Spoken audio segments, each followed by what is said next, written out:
So here's the setup that I created just to kind of minimize the amount of tools that I have to put inside. And it's obviously lots of other people have done it. It's pretty simple, just your basic ratcheting. 11-in-1 Klein.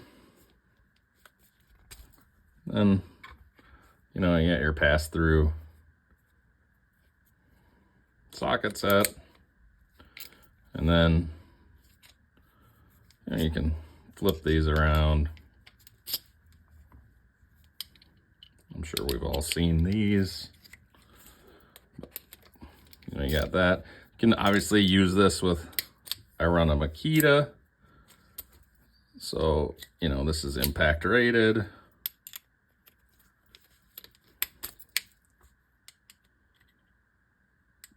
Magnetic on the end. Pull a hole on the end of here, so if I have to, you can put it all together. Usually doesn't pull out great, so you end up having to do that. But if you wanted to have it all with you, again, you could.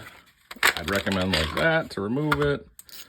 And then of course, you know, if you need deep, I think this was for closet bolts on a toilet maybe, but you can use deep. So I got a couple of deep ones as well.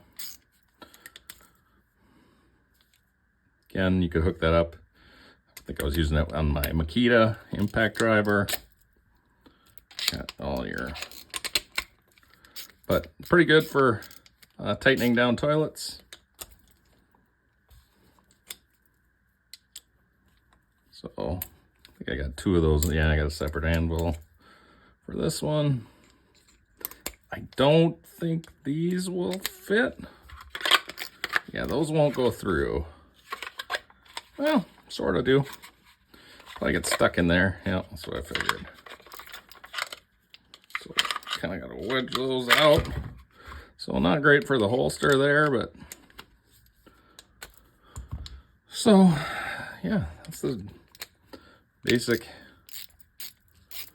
You know, we've all seen these. That's the thought process there.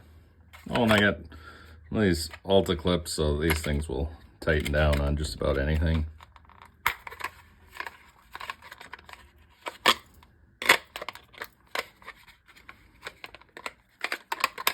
It's in there pretty good. Could be tightener, more tight. Maybe I'll use the heat gun, tighten it up so it doesn't rattle, but it's in there pretty good.